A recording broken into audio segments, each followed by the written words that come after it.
जी, मैं graphical analysis में बेटे आज आपसे डिस्कस करने वाला हूँ वेलोसिटी टाइम सर। ग्राफ। जी, स्क्रीन शेयर नहीं है। यस सर, स्क्रीन शेयर नहीं है। जी, मैं ये स्क्रीन शेयर कर दूंगा। आप प्लीज देखिएगा, आपको तो दोबारा बनाना पड़ेगा। मेरे पास चॉइस है कॉपी पेस्ट करके निजाम को चलाने की, तो मैं वो करने वाला हूँ। वेलोसिटी टाइम ग्राफ में ऑफ कोर्स यहाँ पर क्या होगा, वेलोसिटी होगी। और वेलोसिटी का यूनिट क्या है, मीटर पर सेकंड। आप मैथ्स में आज ही ये पढ़ चुके हैं कि जब कोई चीज डिनोमिनेटर में होती है उसको न्यूमरेटर में लाया जाए तो उसकी पावर को साइन चेंज कर दिया जाता है। तो ये जो हमारे पास लफ्ज है मीटर पर सेकंड, इस सेकंड को जब ऊपर लेके जाएंगे तो मीटर पर ऐसे बन जाएगा, राइट। तो मैंने यही वाला इसी चीज को यूटिलाइज करते हुए I just utilize this phenomenon. और मैंने ये देखिए यहाँ पे क्या किया है, यूनिट है, मैंने उसको मीटर पर सेकंड के लिए, वेलोसिटी के लिए थोड़ा सा डिफरेंटली लिख लिया। आई होप आप देख सकते हैं कि मैंने उसको मीटर पर सेकंड को किस तरह से लिख लिया, क्योंकि दो दफा स्लैश डालता तो जरा अजीब लगता। और टाइम उसी तरह से। तो वेलोसिटी टाइम ग्राफ के अंदर क्या होता है बेटे, सबसे पहले चीज तो ये समझ लीजिए, इसमें भी हमें टाइम को लेके आना है एक्स एक्सेस पे और वेलोसिटी को लेके आना है वाई एक्सेस पे। तो पहली बात तो ये समझ लीजिए, इसकी भी शक्ल कैसी कैसी हो सकती है। ये लेफ्ट पे जो आपके पास है, इसकी एक शक्ल ये हो सकती है,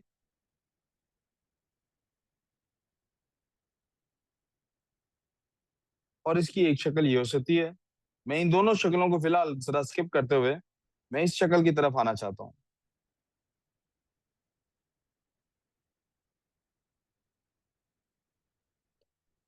velocity time graph where velocity is meter per second. तो हम इसमें भी देखेंगे इन सब सिचुएशंस का क्या मतलब है। उसमें क्या हुआ था, डिस्टेंस टाइम ग्राफ है, स्ट्रेट लाइन का क्या मतलब है, स्ट्रेट लाइन का क्या मतलब है, देयर इज समथिंग कांस्टेंट। क्या कांस्टेंट है, लीनियर है, कांस्टेंट ग्रेडियंट है। इसके अंदर वेलोसिटी टाइम ग्राफ किसको डिस्क्राइब करता है, वेलोसिटी टाइम ग्राफ डिस्क्राइब करता है एक्सेलरेशन को। किसको डिस्क्राइब करता है, बिल्कुल बेटे, वेलोसिटी टाइम ग्राफ किसको डिस्क्राइब करता है। सो अगर लाइन सीधी है तो वो कांस्टेंट ग्रेडियंट है। स्ट्रीट डिस्टेंस टाइम ग्राफ का ग्रेडियंट वेलोसिटी होता था और वेलोसिटी टाइम ग्राफ का ग्रेडियंट एक्सेलरेशन होता। इसी तरह ये वाली लाइन का मतलब है ग्रेडियंट जीरो है, इसका मतलब एक्सेलरेशन जीरो है। जब ग्रेडियंट जीरो है तो acceleration,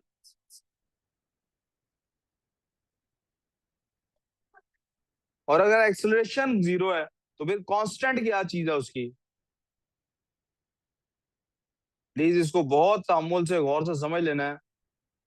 the body is moving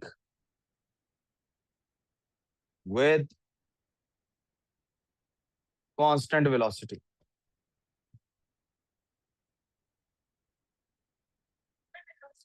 इसको कांस्टेंट वेलोसिटी भी कहते हैं, एट अ कांस्टेंट रेट भी कहते हैं। दोनों में से एक लफ्ज लिखा जाएगा।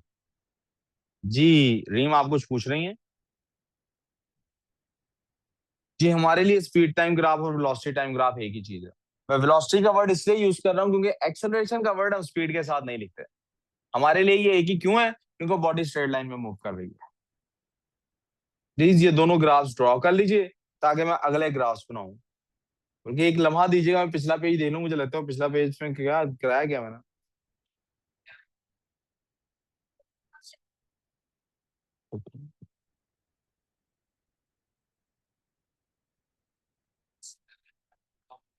I don't think I need this page.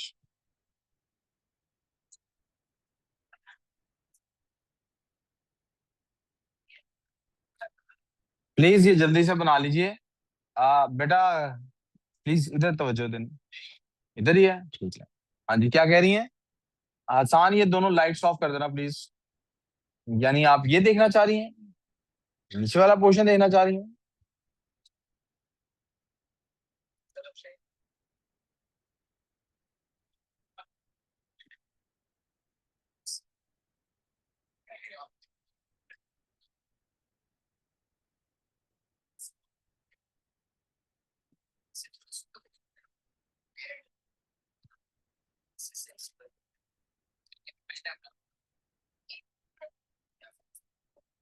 ये बात हमने पहले लिखी हुई है, हमें इस बात की अब दोबारा जरूरत नहीं है।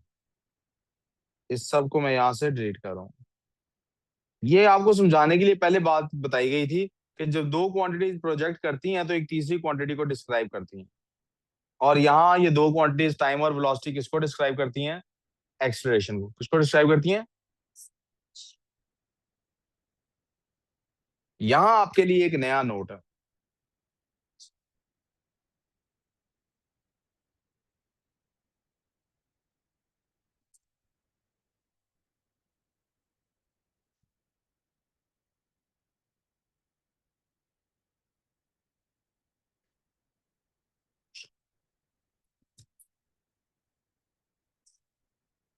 Displacement time graph.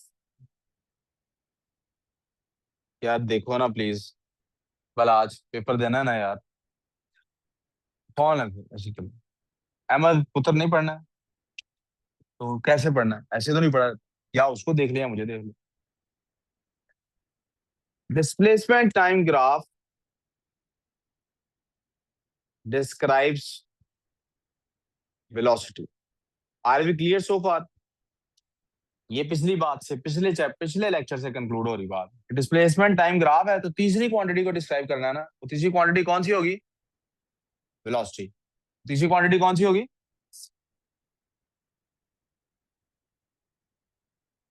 Velocity time graph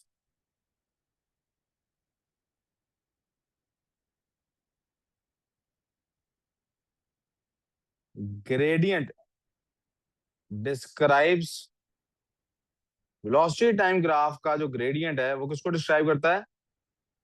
acceleration. किसको डिस्क्राइब करता है? ये भी बात क्लियर हो गई।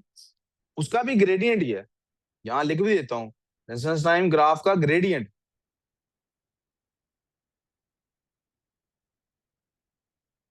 उसका भी ग्रेडियंट ही डिस्क्राइब करता है वेलोसिटी को। और इसका भी ग्रेडियंट ही है जो एक्सेलरेशन को डिस्क्राइब। आप लोगों ने अभी तक मुझे कुछ बताया नहीं है,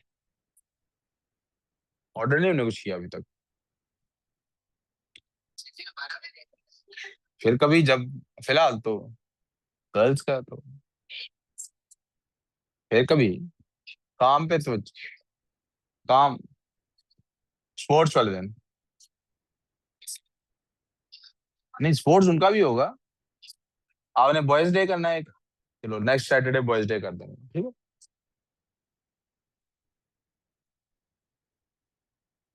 अब जरा एक चीज तवज्जो करनी है प्लीज।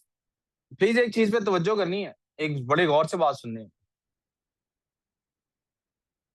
देखो, अगर if box one, let's call it box one,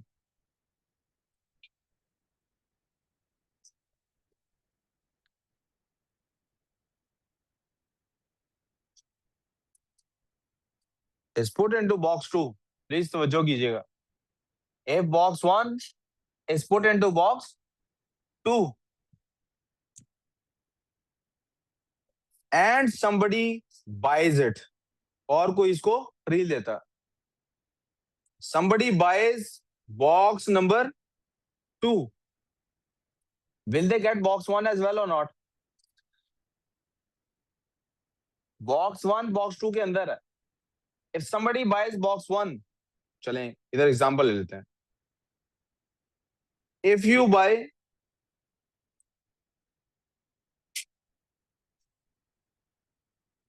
ये मैंने मिटा देना इसलिए इसको नहीं लिखना आपने, ठीक है।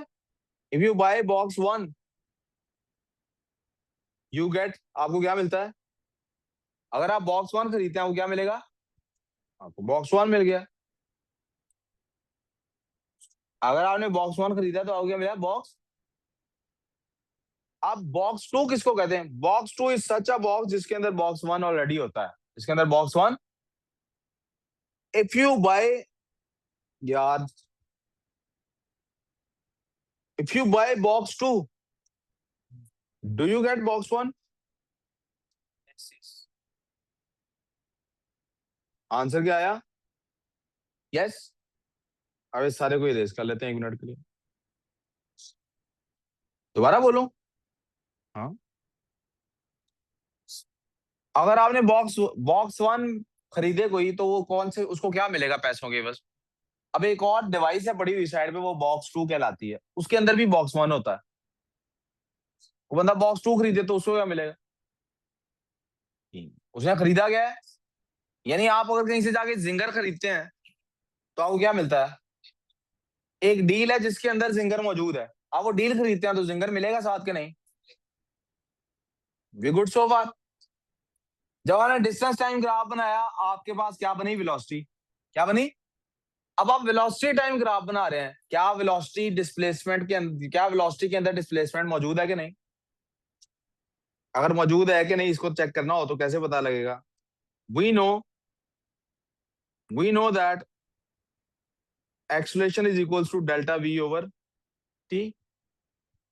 बट जरा याद करें, isn't v is equal to d over t. तो क्या मैं इस डी ओवर टी को इस वी के अंदर मौजूद पाता हूं कि नहीं पाता हूं। तो जब को बंदा वेलोसिटी खरीदता है या वेलोसिटी कैलकुलेट करता है, तो डिस्प्लेसमेंट ऑटोमेटिकली बीच में इन्वॉल्व। अब इसको इरेज कर लेता हूं। इसका मतलब है डिस्प्लेसमेंट टाइम ग्राफ का ग्रेडियंट डिस्क्राइब करता है वेलोसिटी, और वेलोसिटी टाइम ग्राफ का ग्रेडियंट डिस्क्राइब करता है एक्सेलरेशन। लेकिन वेलोसिटी के अंदर चूंकि डिस्प्लेसमेंट भी डिस्क्राइब्ड है, चूंकि वेलोसिटी के अंदर डिस्प्लेसमेंट भी, तो डिस वेलोसिटी टाइम ग्राफ के अंदर एबिलिटी होती है किस चीज की, velocity time graph can also describe displacement. Velocity time graph क्या डिस्क्राइब कर सकते हो, और कोई कंफ्यूजन। और वो होता क्या है displacement, let me tell you वो कैसे निकलता है। That is always area under the graph. वो क्या होता है हमेशा, एरिया अंडर दी ग्राफ। किसको कहते हैं मैं बता दूं, ग्रिड को ग्राफ नहीं कहते, ग्राफ वो लाइन होती है, तो उसके नीचे का जो एरिया होगा वो क्या कहलाएगा। वी गुड सो फार। अगर यहाँ ये नोट कर लिया है तो प्लीज बताइए, मैं आगे मूव करूं, अगले ग्राफ पे टाइप करूं। ये बकर हो गया क्लियर, लिख लिया ये? तो लिखना नहीं है कब, area under the graph displacement के लिए लिखा है, इज इक्वल टू डिस्प्लेसमेंट।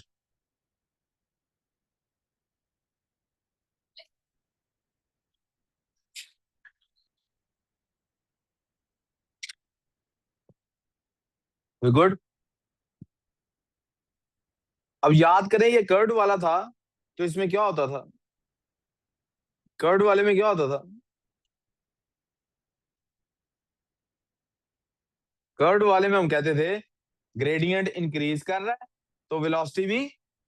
लेकिन वेलोसिटी टाइम ग्राफ का ग्रेडियंट किसको डिस्क्राइब करता है, तो फिर अगर ग्रेडियंट इंक्रीज कर रहा है तो क्या इंक्रीज कर रहा है।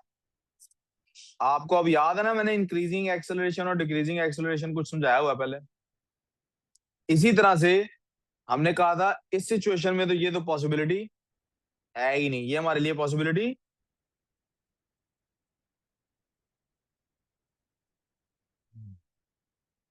और इसमें हम क्या कहा था, ग्रेडियंट डिक्रीज कर रहा है तो क्या डिक्रीज कर रहा है। पहले कहते थे वेलोसिटी डिक्रीजिंग है, क्योंकि ग्राफ कौन सा था, डिस्प्लेसमेंट वाला। ग्राफ कौन सा, अब ग्राफ कौन सा है, वेलोसिटी वाला। तो फिर ग्रेडियंट किसको डिस्क्राइब करता है, एक्सेलरेशन को, तो डिक्रीज भी क्या कर रहा है। कोई कंफ्यूजन। अब इस पे आ जाते हैं, ये है जनाब हमारा कौन सा ग्राफ, वेलोसिटी टाइम ग्राफ। तो सारों में कांस्टेंट एक्सेलरेशन है, सब में ग्रेडियंट कांस्टेंट है, सब में एक्सेलरेशन भी कांस्टेंट है। क्या कांस्टेंट है सब में, एक्सेलरेशन कांस्टेंट है। लेकिन यहाँ पे एक्सेलरेशन में सबके में फर्क क्या है, सबके एक्सेलरेशन में फर्क ये है कि एक का एक्सेलरेशन ज्यादा है, दूसरे का एक्सेलरेशन कम है, तीसरे का acceleration.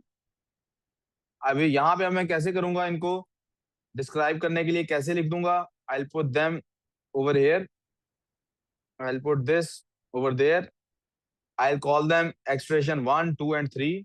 This is expression 1, this is expression 2, this is expression, यहाँ पे भी कर देता हूँ expression 1, expression 2, expression 3। गलत जी। वो नीचे से ऑरेंज वाले को एक्सप्रेशन 1 कहा तो यहाँ इसको कह देते हैं, ब्लू वाले को एक्सप्रेशन 2 और व्हाइट वाले को एक्सप्रेशन 3। सबसे ज्यादा एक्सप्रेशन किसका है? A1 इज ग्रेटेस्ट,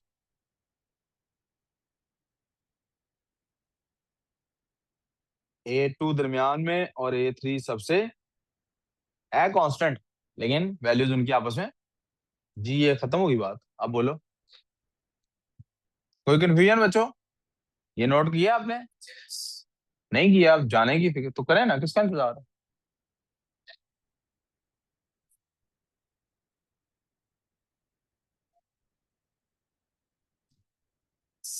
यहाँ पे बेटे हमारी क्लास इसकी एंड होती है। उनको कह दो ना जरा, अगर क्या